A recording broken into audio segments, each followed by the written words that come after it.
Salam hörmətli abituriyentlər. Bu videoda mən sizlər üçün 2025-ci il Güvən Nəşrləri abituriyentlər üçün tapşırıqlar toplusu ikinci hissədən genetika bölməsi 76-cı sualın izahını vermək istəyirəm. Sualda deyilir ki, siçanlarda böyük DG-ni sarı rəngi, kiçik DG-ni isə ağ rəngi şərtləndirir. Homozigot sarı siçanlar yaşama qabiliyyətinə malik deyilsə, onda böyük D, kiçik D, böyük D, kiçik D çarpazlaşmasından sonra yaşama qabiliyyətinə malik olan siçanlarda fenotip və genotipə görə nisbət necə olar?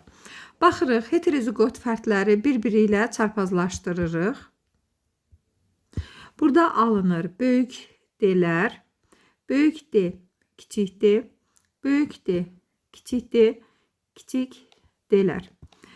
Demək, məsələ şərtində deyildiyi kimi, homozigot sarı siçanlar yaşama qabiliyyətinə malik deyilsə, demək, homozigot sarı siçan bu olmalıdır. Bu yaşama qabiliyyətinə malik deyil. Yəni, bunu yox hesab edirik.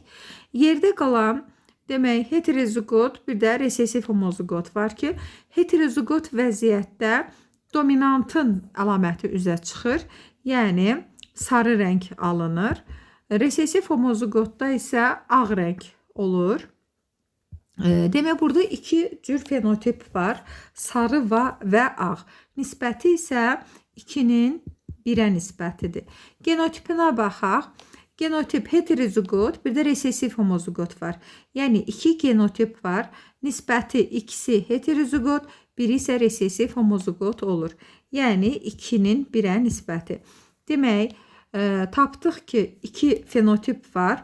Fenotip 2 fenotip və nisbəti isə 2-1 nisbətindədir. 2 genotip var, onun da nisbəti 2-1 nisbətindədir. Yəni, doğru cavabımız olur B variantı.